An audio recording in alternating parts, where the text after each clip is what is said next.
Okay, Jordan, how are you doing today? It's good to see you. Thank you for coming. I'm glad you took the time. Happy to be here. Yeah, thanks for having me. I appreciate it. By the way, you should know, I think I mentioned to you this is actually the first time I'm doing this with like the real focus on business brokering, small business ownership, and all that. I've done a few episodes already, but it's kind of been just kind of like life based, schmoozing with people in my network. And I'm excited to really start this with you, like a new chapter of doing it with people where we can really get down into the nitty gritty and hopefully, provide some real value to business owners and just people watching in general. Yeah, absolutely. It's kind of like what we were saying the other day too. It's just getting that knowledge out there. I think that's been my biggest thing. When I first got into the business brokerage thing, it was a whole new world, and that's when you start to realize it's a different language, it's a different way of operating, and so that's why I make the content I do. That's why I'm appreciative of being on here, just getting that knowledge out there, because that's the first stepping stone I think for a lot of people. I actually want to start on that point. What can you talk about a little bit, like when you started putting content out, and how that journey started and how it's been going, what platforms you're using, managing it in general. I just started getting into this whole game in 2024 myself, and I'm finding that the management is pretty intense. So I'd love to just kind of Yeah. hear your side on that as well. Yeah, absolutely. Well, if I first started doing it because I realized when I got into business brokerage, I really didn't have any financial background or anything in that world. I was just always fascinated by finances. I was always coming home after like my 9 to 5 job and learning about it and researching it. And so I got very involved in it by just listening to podcasts, reading books. And so that's how I got into business brokerage. But when I got in, I realized it's a whole new language. The terminology, the lingo, all the abbreviations, just the way the people talk in the finance world is completely different, and that's what makes it so hard to just understand from an outside perspective. And so once I had an understanding of it, and I was like, oh, okay, I see how this all works and what this means, and what do the charts look like. I started to realize like that's information that like everyone could benefit from knowing, and so that's why I started making content on it. Because I couldn't really find anything, not a lot at least, of people making content around specifically buying businesses and that niche area of the financial world. I mean, there's a lot of realtors out there. People talk about the stock market, but I couldn't find anything about business brokerage or how to buy a business or how to sell a business. And so I thought it'd be a good opportunity to start making content. And I just started making reels on Instagram. That was really my main focus. Some YouTube videos, but really just a lot of reels on Instagram that could reach as many people as possible. And it's been working so far. Just trying to stay consistent with it seems to be the key. Is there a reason you chose Instagram, let's say, as opposed to like LinkedIn or I don't know, some of the other platforms out there? Curious to hear about that as well. No, I mean I like it the most. I think I like personally like I like to use it the most. I also think it gets the biggest reach. I heard something a while back on just like a strategy of reaching or a strategy of using social media. It's like going deep on one particular social media avenue and then spreading out over the other ones. Like build a Nice. big solid following on one platform and then start to expand, as opposed to like trying to film a YouTube video and then an Instagram reel and then writing an email copy and get it on LinkedIn. It kind of can get very spread thin. So I just decided to focus on one platform, make Nice. one form of content, and just go from there. Have you started doing the like bridging out, or is it still like pretty deep in Instagram? Yeah, I still pretty heavily focus on Instagram. I'm coming to a point though where it's like, I mean, as you're aware too, like just it's a topic that needs a lot of explaining sometimes. So crunching things down into 90 seconds, I find is a challenge. So I think I'll probably go towards YouTube here, maybe in the next few months, just to so I can explain things in more depth, and use more of that longer form as opposed to just 90 seconds. But right now, I'm focusing solely on Instagram Reels in particular. Okay, wow. Yeah. I mean, it's video. By the way, I think video is the most effective Oh like yeah. form of expression, but it's definitely needs the most management, right? If I want to just go on LinkedIn and type up a post, I can do that in 30 seconds. Video, we're doing this now, and you're gonna have to go out and edit it, clip it. You can post the whole thing. Yeah. There's a lot, subtitles. It's a lot more work. Yeah. And I think videos just comes out more authentic. I mean, if you can be authentic on camera, but it's just you can see who the person is, you can see if they're BSing it or not, or you know what I Right. mean. And so I like that form of here I am, here's my information, take it if you want it.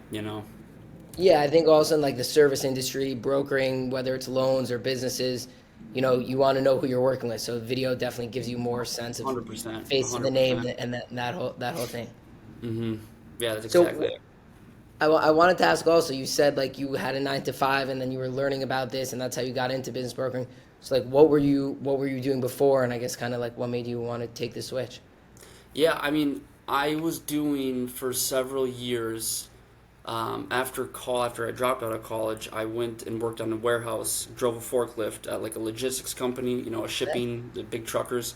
I worked in the warehouse there when I was 19 or 20 and just kind of kept to it at the same company, worked my way up, got into the office, got into dispatch, and then I went over to a different company and did like freight brokerage.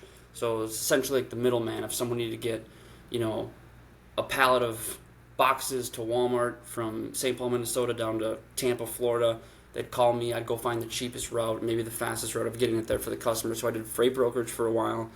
But Nice. after time, you just you do that over and over and over, and I just kind of took a step back and was like, was this what I was born to do, to book freight? It just didn't feel right. I wasn't lit up about it, and I didn't come from a lot of money. I wasn't making a lot of money, and so I was always going home after work, and I was just listening to podcasts on money. I was researching about money, just trying to figure Yeah. out how to make more of it and be smart with it, and that's honestly how I stumbled into kind of the business brokerage position, and getting involved in that. But yeah, I worked 9 to 5, just decided to get out of there and pursue the finance world.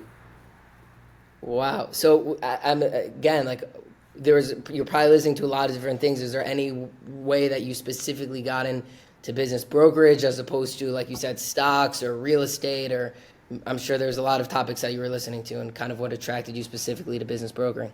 Yeah, no, it's a great question, and because that's what I thought too. And it was, oddly enough, it was stocks I was really focused on, and this was kind of like a little bit before like that craze of like the GameStop and everything What like year? What that. year is so? This is like what is that like 2 years ago?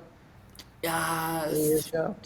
3 or 4 years ago. It wasn't quite the GameStop, but it was like when crypto was kind of starting, Okay, like and just pre-COVID, basically. If I had to place it a timeline. couple of years before that. Yeah, a couple of years before that, Okay. and and I was just fascinated by it. The typical person jumping on the train way late, right? Trying to maybe catch a quick gain on something. But no, that's when I started really getting involved in it, reading finances, and then studying stocks for a little bit. I'm not a stock expert, but that's kind of how I got into it. And then I think it was just some podcast, or I was just researching of. I found out people are buying businesses, private equity. I just talked about them on my Instagram too, but private equity buying businesses and the returns that they were making as opposed to like the S&P and just you know real estate investing, anything like that. I'm like, what are these guys doing? And found out they're buying businesses. I'm like, okay, well, how can I do that? At my current situation, I was like, I couldn't do that. I couldn't pull it off at that time, and so I somehow just kept reading podcasts and stumbled upon business brokerage position, and that's kind of how I got into it. I was living up in Minnesota, and I started emailing uh, people who owned firms in Florida and Texas because I was like, I'll figure I'd go somewhere warm instead of Minnesota. And I was emailing people like crazy, trying to find a place, and I found a spot down in Dallas, and so I picked everything up and moved down here, and no degree, no background, and just gave it a shot, and really And you're just in spent. Dallas now, still. Correct. Yeah. And so I spent the next few years just really just soaking everything up and learning as fast as I possibly can. So that would be the fastest way to learn something, in my opinion, is just jump into the fire, and it works. So let me ask you this. You talked about like it kind of started from like the private equity side and then it got more into, that's how you started learning about business brokering. When you were actually working as a business broker, um, I would imagine that probably the buyers that you were dealing with were more just individuals rather than PE firms. And so I'm asking this question to kind of just frame it for anyone who's watching this, maybe to understand kind of like where the market is that we're talking about, right? You have mergers and acquisitions at the top, these massive takeovers, and then kind of where PE fits in, and then kind of where small business fits in as well. Maybe you could Yeah. speak to that. I feel like that'd Yeah, be and that's a interesting. good point because those are the articles you read, right? You read about these major corporations buying out another corporation, couple $1 billion, $500 million, and you're like, okay, that's out of my world. It's ridiculous. It seems so big and crazy. But then if you go look at the bottom of it, and I don't want to say bottom of the barrel, but You look at Smaller numbers, you look at smaller numbers and you realize, okay, private equity is buying, smaller end private equity firms are buying $500,000 to $5 million, right, in the SBA slot, right, because they can finance those.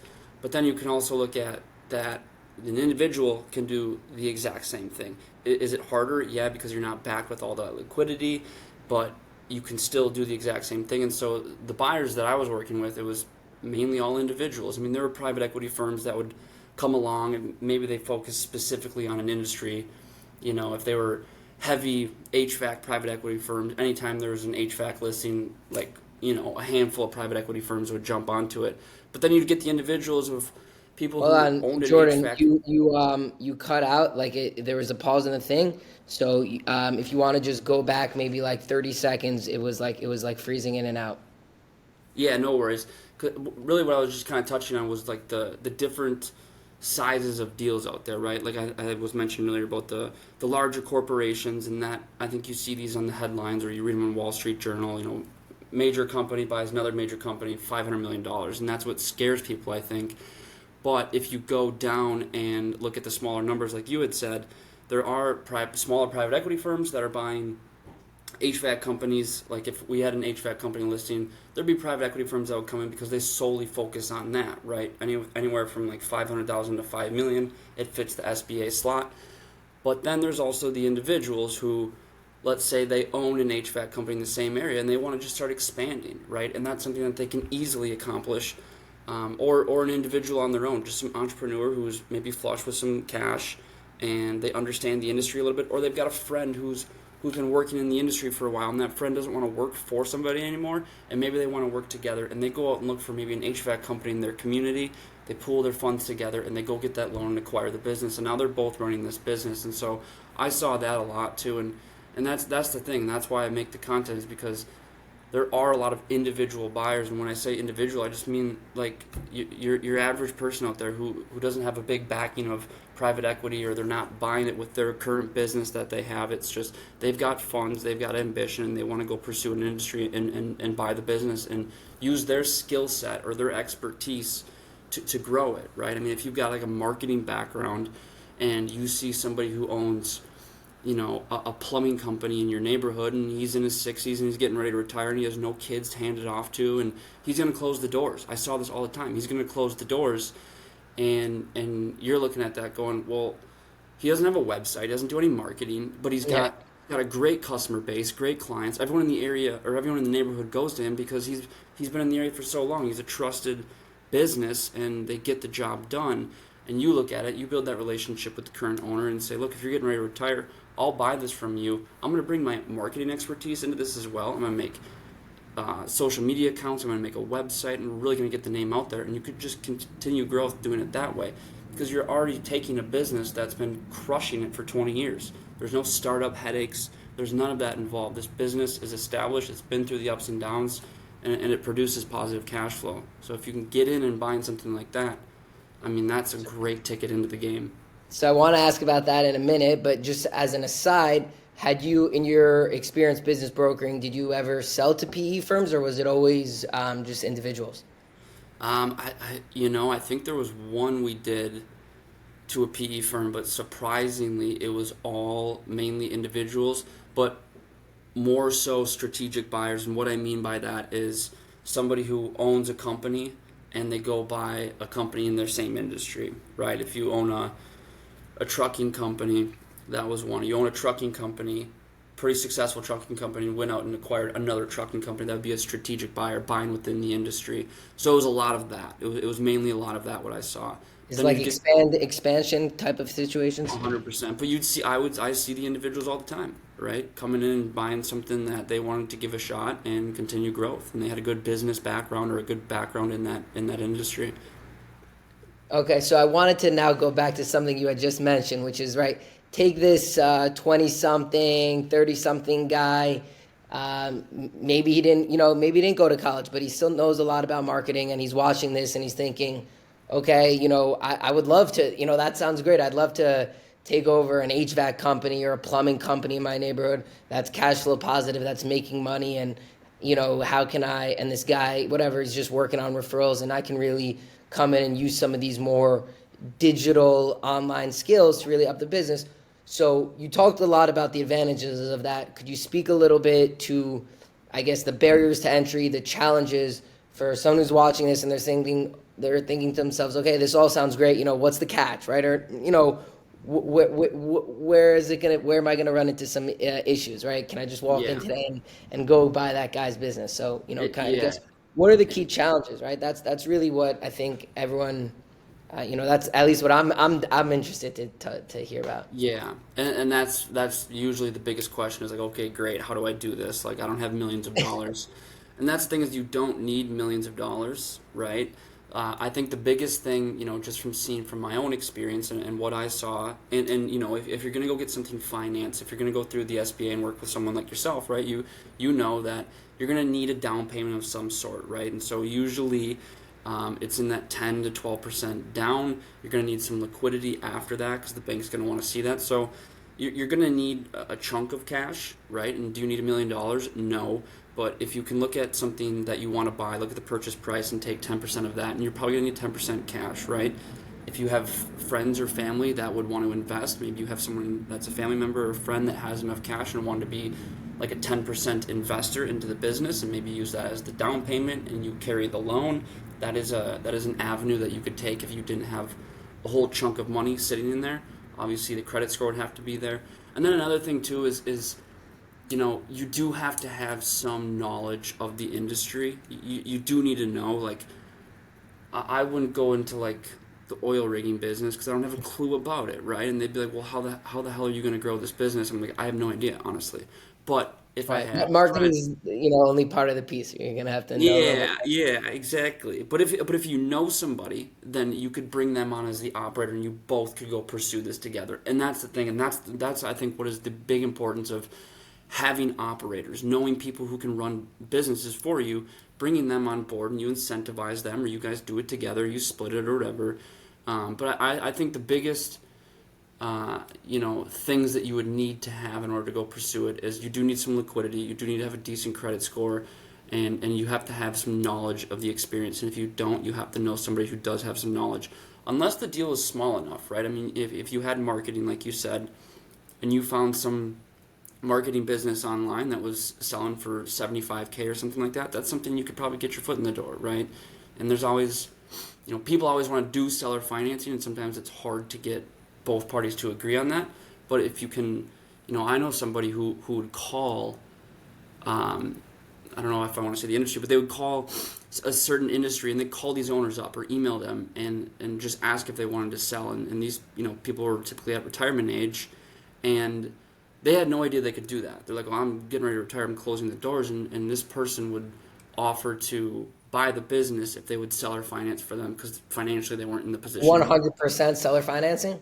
Correct, and so basically they gave the business over, and I don't know if she did like a small percentage of down payment, so don't quote me on that, but Right, but still, generally, heavy amount of seller financing, and so basically he gave the business to her, and she would pay him every single month with interest. He would act as the bank, right. and she now took over the business, and he could retire. Now the situation has to be good, but if you pick up the phone and you go walk around your neighborhood, you can find that opportunity out there, right? And so that's why I Or like if you work with a business broker, they can bring it to you, maybe.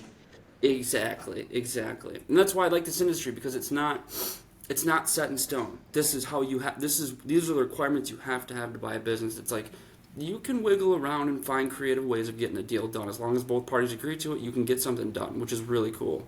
Wow. So we talked about 10% down. We talked about experience, but I think like as being the two things that you need. But it really sounds like that, there's always room for creative solutions, whether it's seller financing or bringing in a partner who has that experience. So, I mean, people who are watching this and maybe they say, I don't have 10% down or I don't have the experience. I think really the point that came out there was that there's always a way to get it done.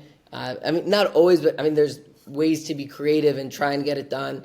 And I think that's really, a way where you can come in without maybe not having those things and still get all of those upside potential that we talked about. Yeah, I mean, like the reality is you're going to need some sort of cash, right? Because even if you take the route of like, okay, I have an investor who's going to pay the 10% for the down payment. My credit score is there. I have experience in the industry. I'll carry the 90% of the bank.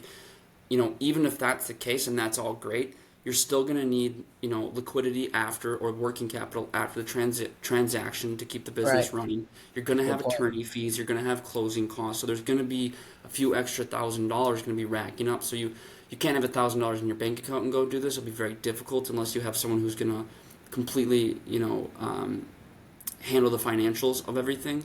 Right. So you But do even need some. that's a barrier to entry, like to know somebody who Yeah. has $50,000 down and can, provide that. That's, not something Yeah. everyone also has in their network, or, Correct. it's maybe you have them in your network, but they're not, willing to do that But right the, now for them. but the thing I would say to that too then is start small. I mean, there's not like a minimum list price for businesses. You can find. I mean, if anyone will go to Biz Buy Sell or BizQuest, you can find businesses for $50,000, $75,000. Do they cash flow ridiculously? No. But if it makes, 10, 15, 20 grand a year, okay, well you buy that business, you sustain it, and you use that 20 grand at the end of 12 months to maybe go buy another business and save it up with, if you have income coming somewhere else. So you can use a business to almost save up that cash flow at the end of the 12-month period as a down payment for another business, right? So now you've got 20 grand. Maybe you have to wait 2-3 more years, and that's 40, 60 grand.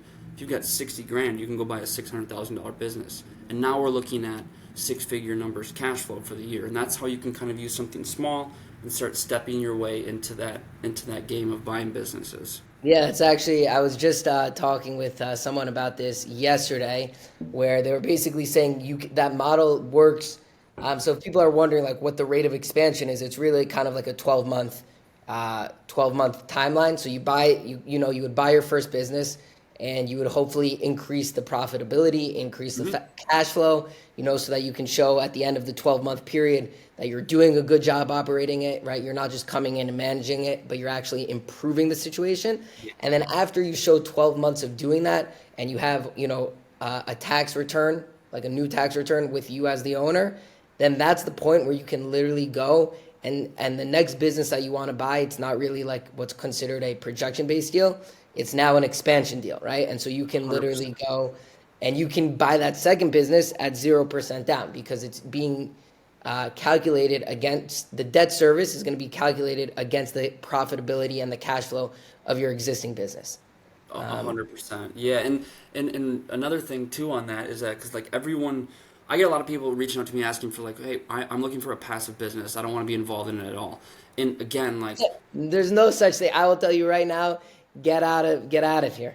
exactly, exactly. And there are industries or businesses where you don't have to be there 40 hours a week, but you have to be involved. But my counter to that is, why wouldn't you want to be involved? If you bought a business and Right. you wanted it to operate passively, that's all fine.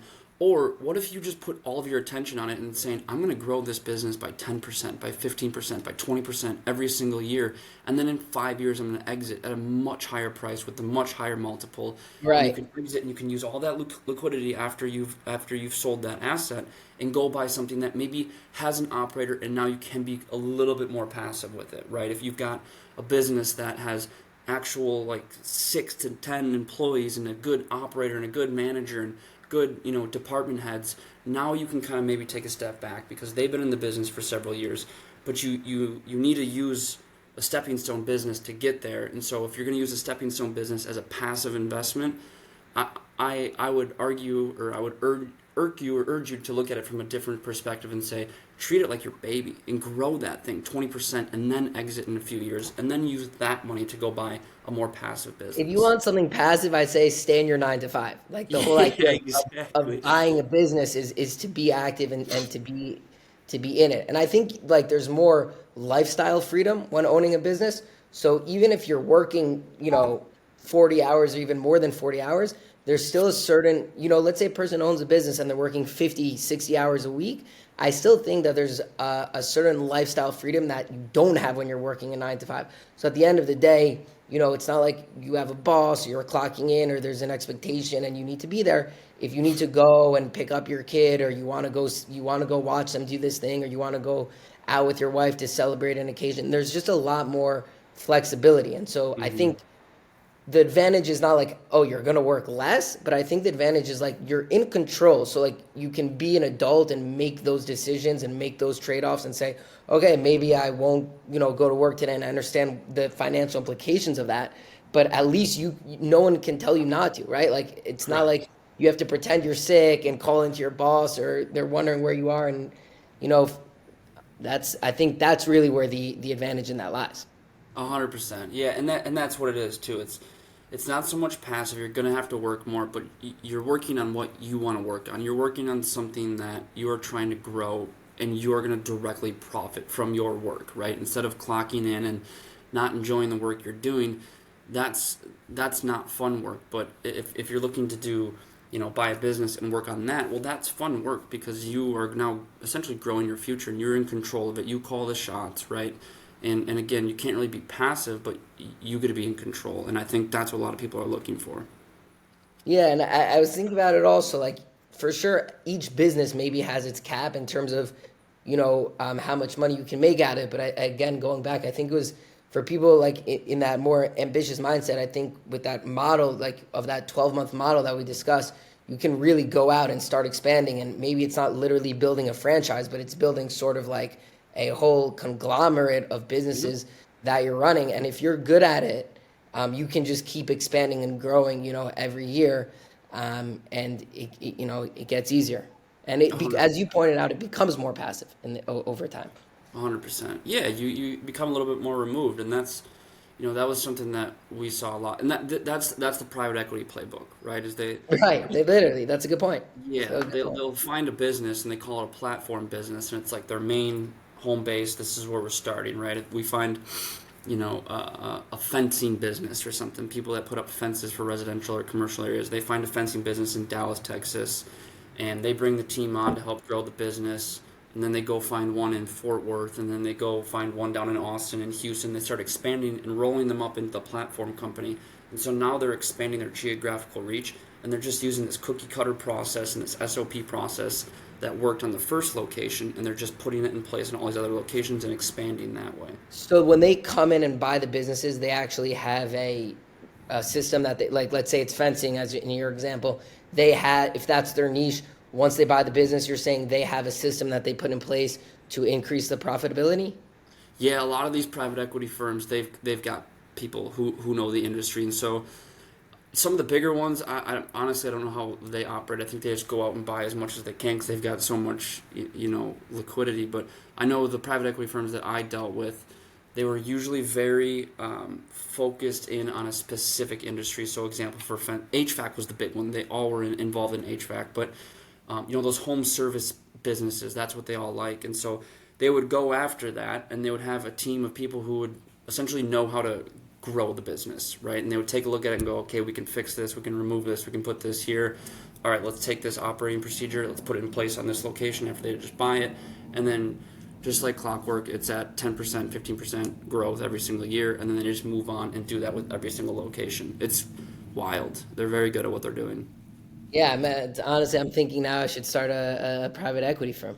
Yeah, right. That's exactly it. Mm-hmm. No, yeah, also I wanted to add, going back to the point about passive. I think it's also like a classic misconception that people also have, like, let's say with real estate investing. You see like, oh, passive income, blah blah blah, but you see a lot of the content that's out there. The people who are actually doing the real estate investing, they tell you it's anything but passive. Yeah. Right? They go to you got to be going out to their properties, dealing with their tenants, property management, all this kind of stuff. It's not like, oh, you just buy the house and collect your monthly month check. And so I think if it's true with real estate, which it certainly is, it's all the more so true when it comes to running a business in terms of like, uh, it's not passive. And I think that's definitely an important point for people Yeah, to make. it's not, and I think you're right. That's a big thing, that people should realize is it's not. Even like if you take the hot industry of laundromats, right, and car washes, a lot of these laundromats, people don't realize that they're owner operated. So the person who owns the laundromat is working in the laundromat, right?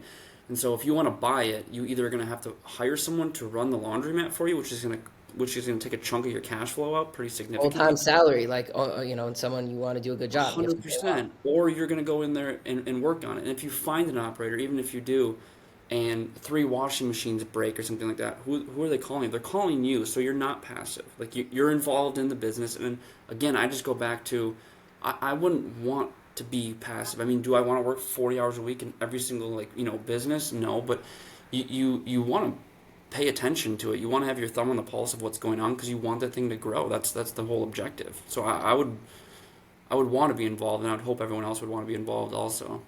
Are laundromats hot right now? Because I actually have a friend who bought a laundromat and is wants to call me now about doing it a second time. I didn't do the first transaction with him. I don't think they actually took a loan. That's why. But I'm curious. I can talk to him about it. I want to hear kind of what you're hearing about it. Yeah, they are. They've been hot for a few years now, and I don't know if we're at the tail end of the craze or whatnot. I mean, I think they're still good. They're in high demand, so they're priced a little high, obviously, and they can because people are buying them. That's the most passive, if you want to use that word, industry, because you can't put an operator in place and let them kind of control it. And if it's a coin operated too, I mean, you're just collecting cash every single month. So it is nice. A lot of the times they're not in the best areas and they're kind of run down and machines Sure. break, so there's headaches involved with it as well. But laundromats are very hot, car washes are very hot. How long Um, have those trends been going on? Like, when you say car wash, laundromat, how many years are you going back of seeing them being hot for?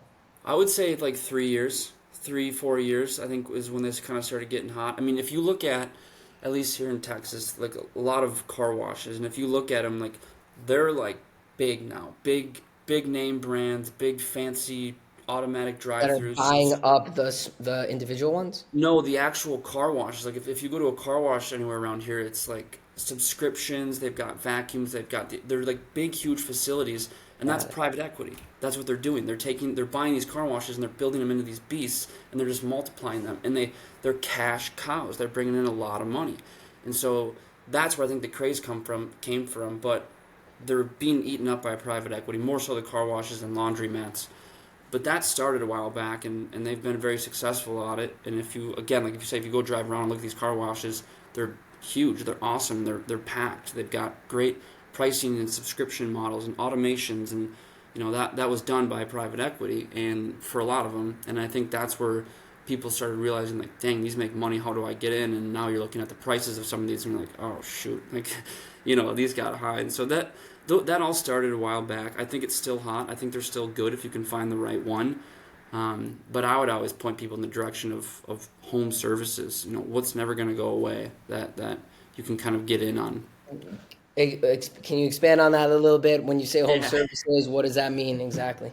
Well, like what's something that will always be in business if you want to use recession proof, right?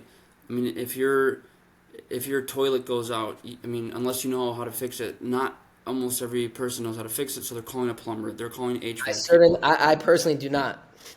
I'm with you, and that's exactly it. I'm calling a plumber if something happens, and so those types of services where it's like you're gonna have to call them, you're gonna pay them, you need their service, you appreciate their service, right? Lawn care, something like that is cool because if I cut your grass, you're gonna need it cut in another month, so you're gonna call me right back or get on some sort of yearly subscription with me where I'm gonna be back and cut your grass, right? You can kind of venture off into like hair salons too. Like everyone's hair continues to grow. Like so, if you can think Nice. like that of not maybe like software as a service subscription, but like customers that are coming back, right? And they're always going to come back. And then if you Yeah. can think of like pest control, anything like that homeowners are constantly using, garage maintenance, asphalt, Are there driveways. any industries like now that you're seeing that are kind of hot up and coming that maybe you would tell people to look into that maybe 3 years from now we'll be talking about as the next, versions of the laundromat and car wash?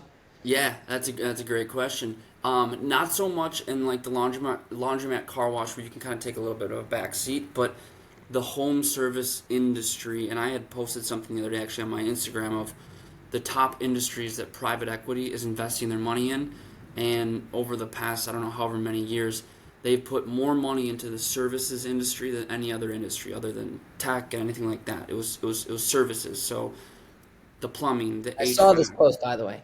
Yes, yes. And so that's what I would say. Okay, these guys are genius at finding good deals and good businesses to buy. They know how to grow them as well. But that's where the money's at, because those are services that they're going to be around until the end of time. And so that's what I would say. If you're going to look for a business, look for something in those types of industries. And if you have expertise in any of them, pursue that one. Nice. Do you have, we're getting, close to time here, so I want to, be conscious of that.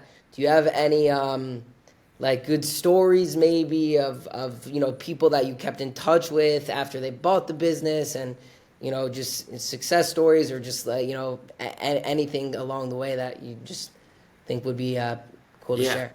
Yeah, it's a good question. I had there was a guy that I worked with. It was a guy that owned the trucking company. I won't say his name or mention anything like that, but he very smart guy. He went out and owned a trucking company. Went out and bought another one, and just like aggressively kept growing. And I think the cool thing about his story and what he was doing is that you got to be a decision maker, right? And I think a lot of people get cold feet and they kind of tire kick, and they look at businesses and they go, "Oh, that looks cool," and then they don't move forward with it. And so that's like one of the biggest things is, if you see something that checks all your boxes and you like it, pursue it. Just pursue it, right?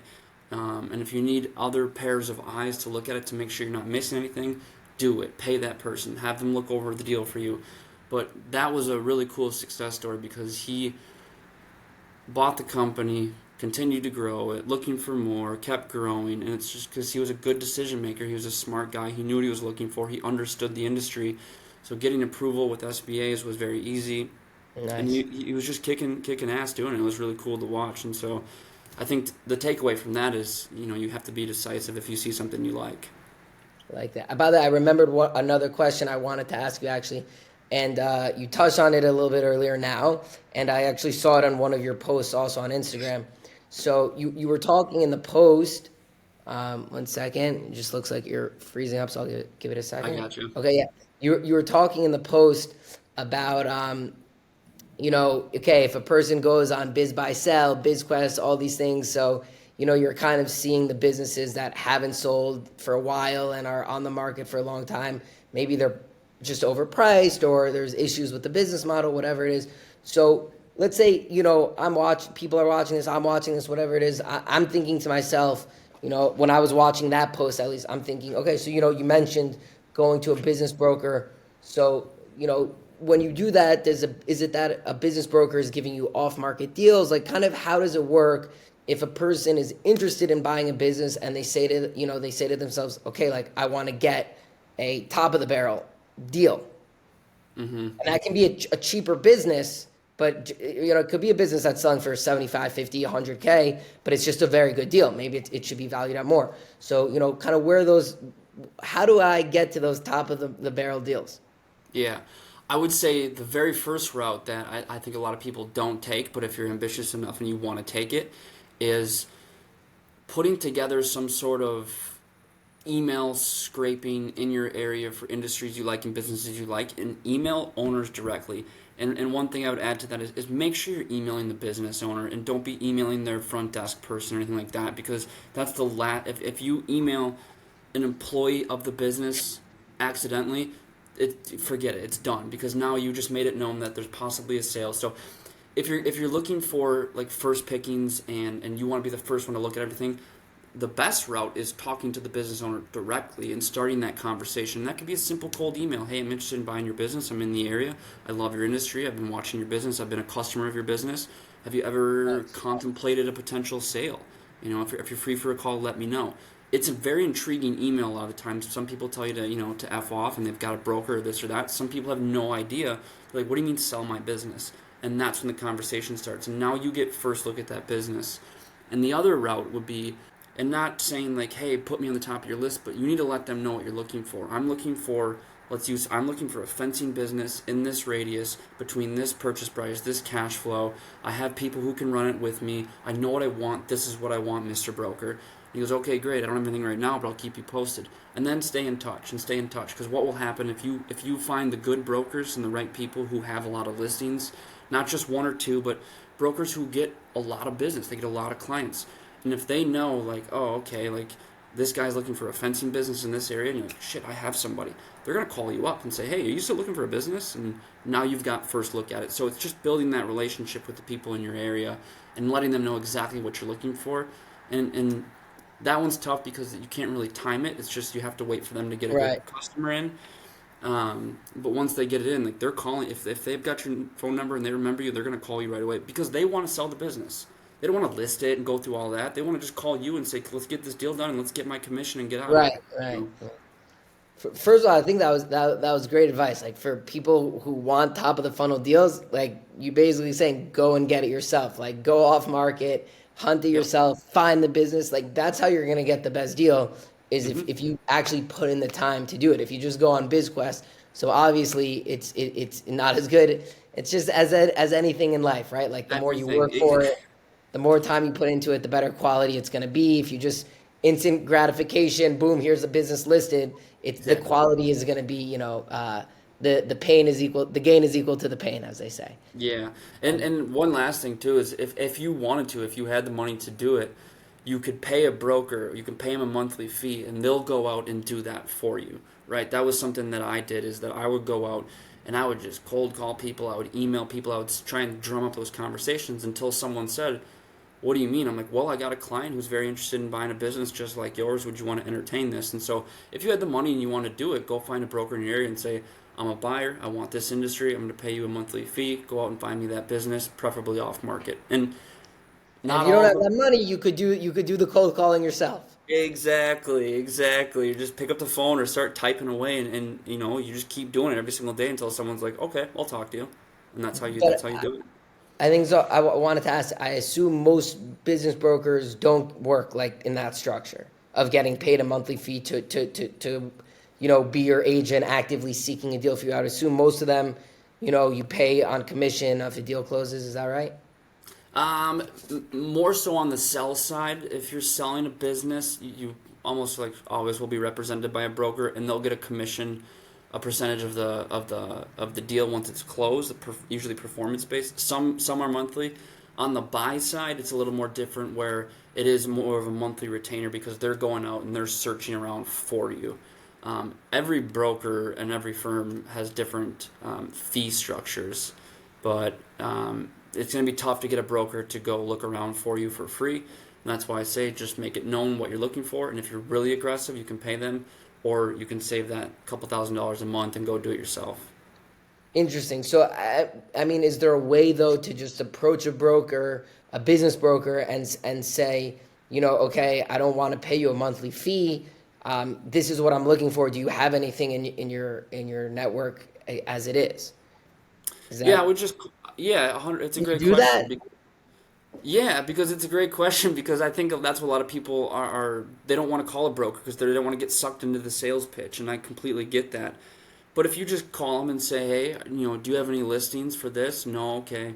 I'm Jordan, by the way. I'm in Dallas. I'm looking for something like this. Just keep me in the loop. I'll send you an email. I'll check in. I appreciate your help if you see anything. Thanks." And then I would touch base every month or two. Just, hey John, checking in again, seeing if you got anything in the area. And just you want them to know, like, okay, Jordan keeps calling me looking for a fencing business, and then all of a sudden they're gonna get a client with a fencing business. They go, "Oh my gosh, I got Jordan's number, like he's ready to buy," and that's how you kind of get to the top. And if they pitch you on fees, you can just tell them, I'm just kind of looking right now. I'm not ready to fully pursue something. In terms of a monthly fee, you're saying? Yeah, yeah. Are most brokers representing the sell side? It's either or. Yes, most sell side, because when you sell your business, you have to have a valuation done on it, and so you can't. I mean, I guess you could sell your business by yourself, but you want to get an accurate purchase price. You want to have someone who's going to build out.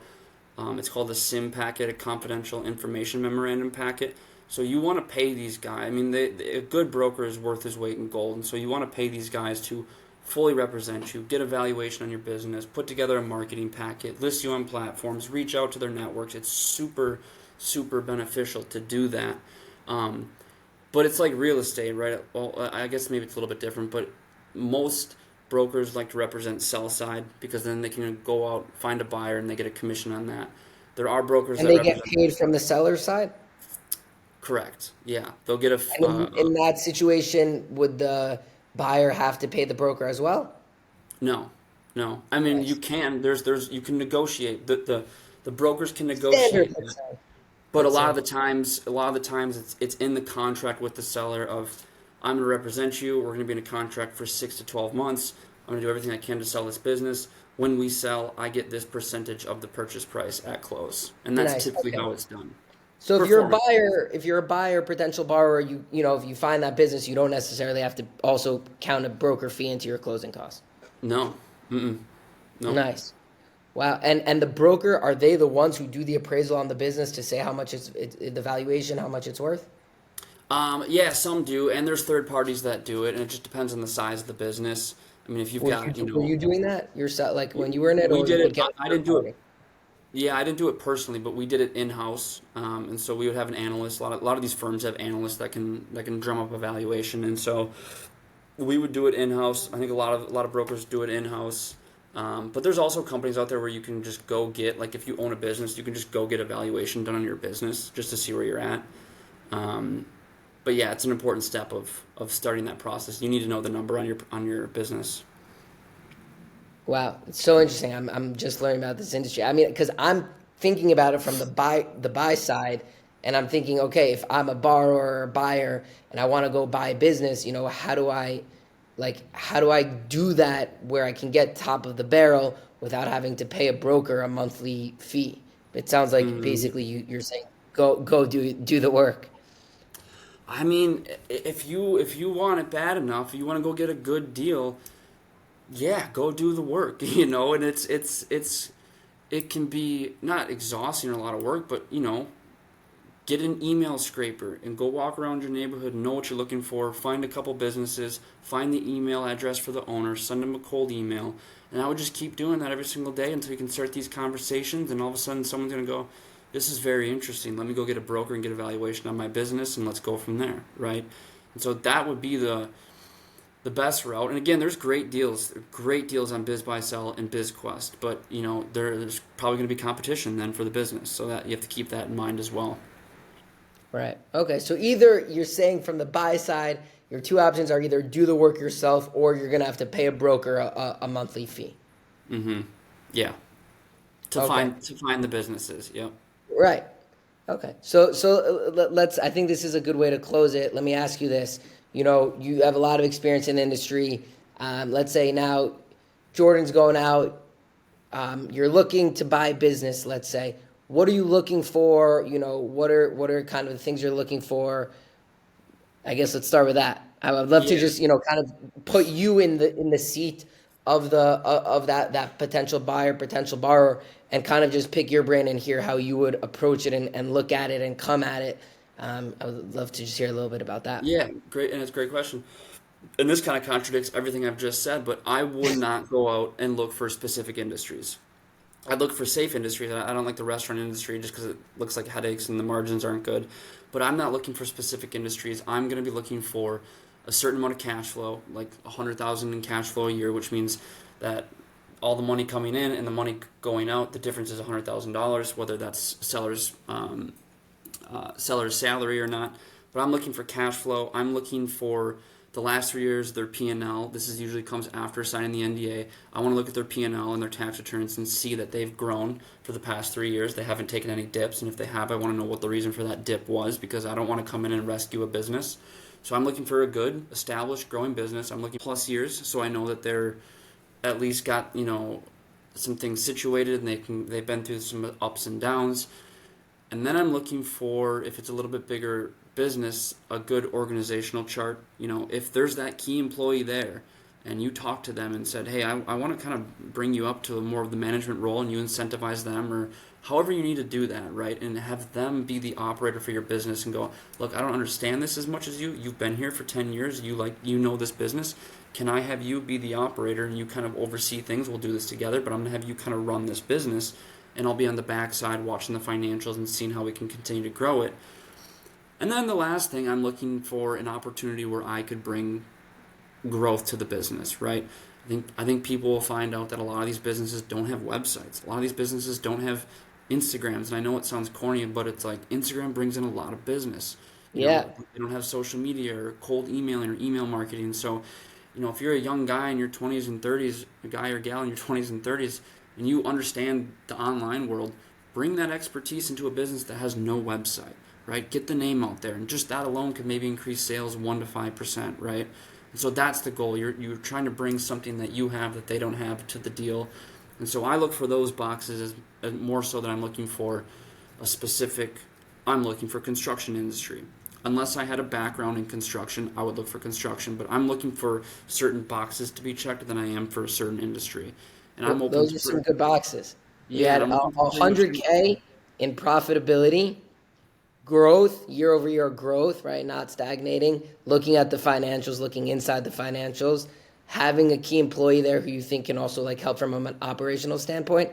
And then number four, where you personally can add value to the business and where you think you can, 100%. make 100%. If that. you find something like that, I would heavily pursue it. I would heavily pursue it. Yeah. Nice. That made me think of one last question, which is, Mhm. okay, so that was a great breakdown.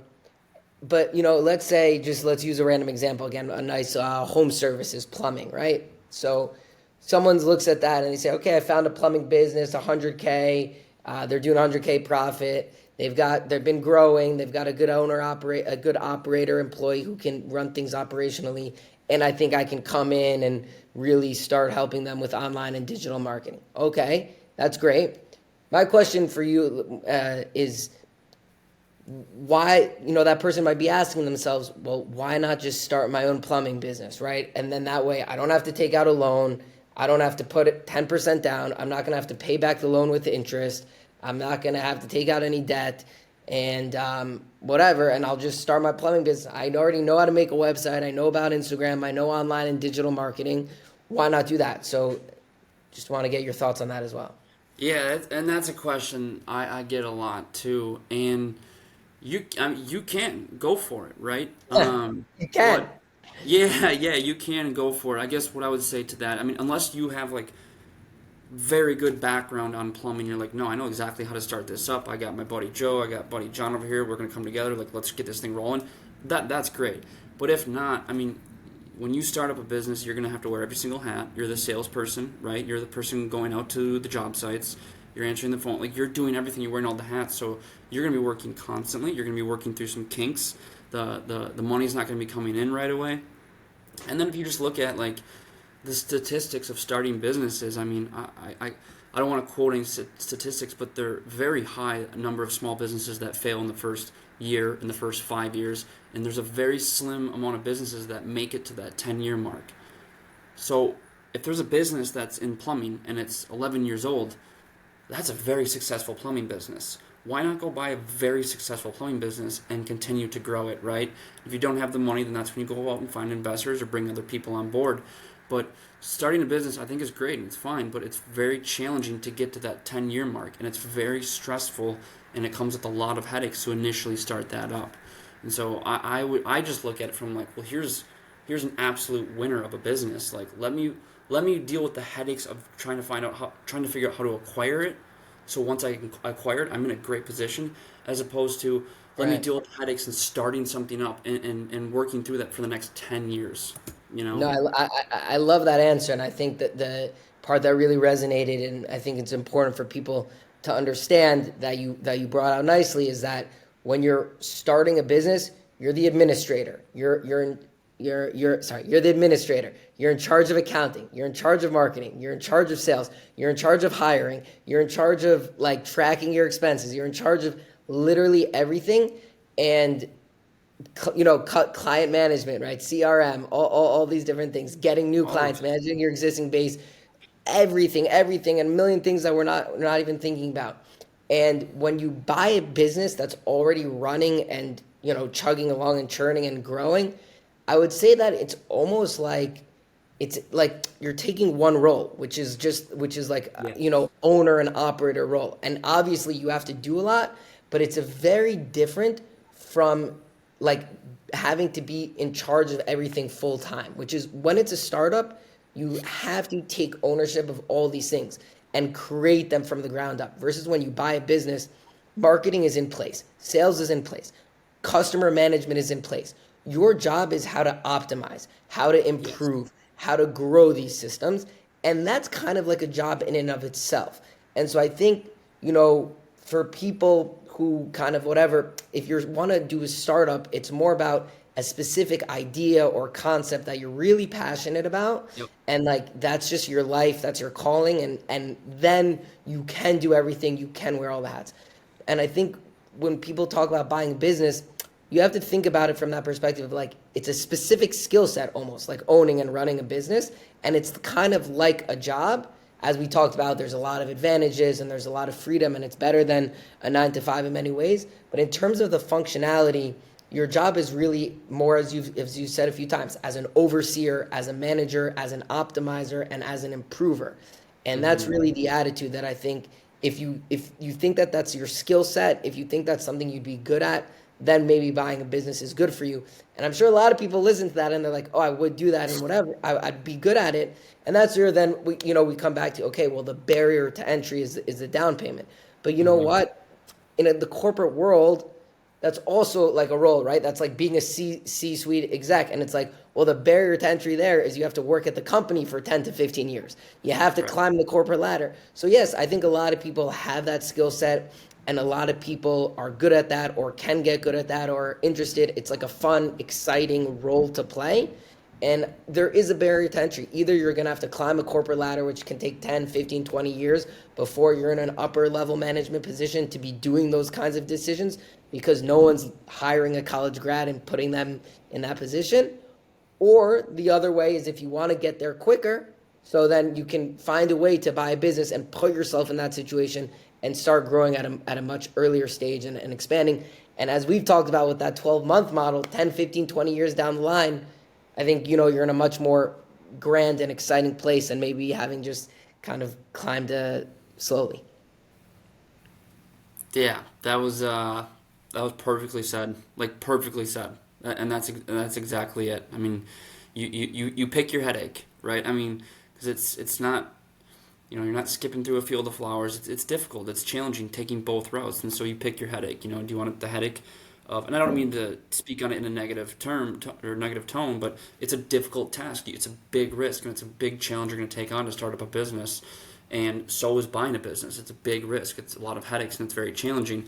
So you pick which one you want. And I like the route of picking buying a business, because once you get past that initial hurdle, you're in the game. And like you said, now you're kind of running the owner position and the operator position, and you're not running all of these different departments and just trying to make a profit every single month by getting new customers and sales and this and that. And so you pick your challenge. I think going the business acquisition route is the better challenge, in my opinion. No, I think that's going to be my new answer to people. I'm going to tell them who tell me, oh, I don't want to take on the debt and loan. I'm saying, okay, so call me in 10, 15 years when you're finally in a position to make all those Exactly. decisions, and let me know how the last 10 years went. Exactly. That's spot on. Spot on. So I know I said this twice already, but we'll end it with like a personal question. People are, Hmm. are always watching you on Instagram. They're seeing all your content. I'm watching the content as well. I'm really enjoying it. And you're Thank you. doing a lot of business related content. So for the people who are watching you on Instagram, what does Jordan do on the weekend? Is it a Mavericks game? What are you doing? Or like give us something. What do you do in your free time after 5 o'clock? Hmm. I'm from Minnesota, so I'm a big hockey guy. So I watch a lot of hockey. I like to work out and I like to golf. And Stars. I'm Oh, that's, I no was thinking the South. Minnesota. Yeah, yeah, yeah. So I watch hockey. I like a lot of hockey. I play golf on the week, or I try to play golf on the weekends. I like to work out, and honestly, man, I spend a lot of time listening to podcasts. I consume a lot of podcasts, which I really love, and so that's kind of what I do. Nothing too crazy, no wild stories. Okay, Just really that's more. that's. Do you play hockey or just watch? I used to, but now I just watch it. Yep, I At what watch the level? Minnesota What team. level did you stop high school or? It's like right up to high school, I think it was. So not too No. far. No star athlete, but I love it. I totally get it. Let me ask this: what are some podcasts maybe you could recommend? Like, what are some podcasts you're enjoying, you're liking, maybe that other people might get a kick out of? Well, some Yeah. recommendations. Yep. Business wise, I watch a lot of Alex Hormozy. I think he's Oh, coming sure, up I with know. pretty big. Yeah. Yep, exactly. I watch a lot of him. Cody Hundred Sanchez. hundred million dollar leads. What's his new book? Yeah, yeah. I think I got his book around here somewhere. But yeah, I love listening to him on any podcast he's on. I like listening to Chris Williamson. He has great guests. Cody Sanchez talks about business brokerage a lot. She worked at Goldman Sachs. I think a lot of Oh, does she talk about business brokerage? you should check out her Instagram page. Anyone listening too, her Instagram page is very good content. Talks about the same thing I do. So I watch a lot of stuff that she's on as well, and anything like that. Any kind of podcast in that realm, I'm sucked in for 3 hours watching them. I'll watch the whole thing. Nice. That's We part of it. got Hormozy, Williamson, Cody Sanchez. Yeah, and I'm a huge Joe Rogan guy too. I was about to ask. I was gonna say, you're telling me you're gonna listen to these people, not Joe Rogan? Yeah, Come on. yeah, big Joe Rogan guy. So I'll watch almost all of his podcasts as well. Yeah, Yeah, well, it's so that was the whole thing where I was like, the first few podcasts I did, I was like, we're just gonna Joe Rogan experience it, and they were like done in person, so it just like came into the room, and I put like a bottle of tequila on the table, and we're like yeah, just drinking and chilling, yeah, and it was good, it was fun, and I still want to do it, but I was like, okay, I need to also, seek out industry related content and whatever. sure. So the Joe Rogan stuff, I guess, is a little bit more for me. But like this But is that's great. And fun. Yeah, yeah, it was yeah, fun. that's It's like fun. it's like a hobby. People were like, dude, like that's a great weekend activity. I'd love to like do a Exactly, sit down with you, exactly. do a podcast, and hang out. Like that's a great like weekend Uh chill. huh. Um, That's but like funny. I think Yep. this was great, man. We spoke for an hour. The time flew by, and I think like there was a lot of good, um, pieces and nuggets of information there that hopefully we'll be able to, Cool. clip out and put it as shorts. And I say that because, just, full transparency, right? Who's going to sit down and watch an hour podcast? Um, Hmm. Maybe one day when we get there, Yeah. when we're on that level and people say, oh, I love Jordan on his podcast, when he's talking to whatever. But at least at this point, it's all about, shorts at this level. And Hmm. I think that there's a lot of cool things that came out of it, and that hopefully will just ultimately provide value to people. I think that's one of the reasons that's the why behind why we're I doing it. agree. Yeah, it was fun, and thank you. I appreciate it. I appreciate you. You I having me hope do this. I hope we can do it again. Joe Rogan has he has his guys. They come on regularly. It's not a one time thing. Text me whenever, man. Text me whenever. I appreciate it. All right, Jordan. Thanks so much for taking the time. I appreciate your time, and the information was awesome. Awesome, man. You have a great rest of your day. You too. Bye. Take care.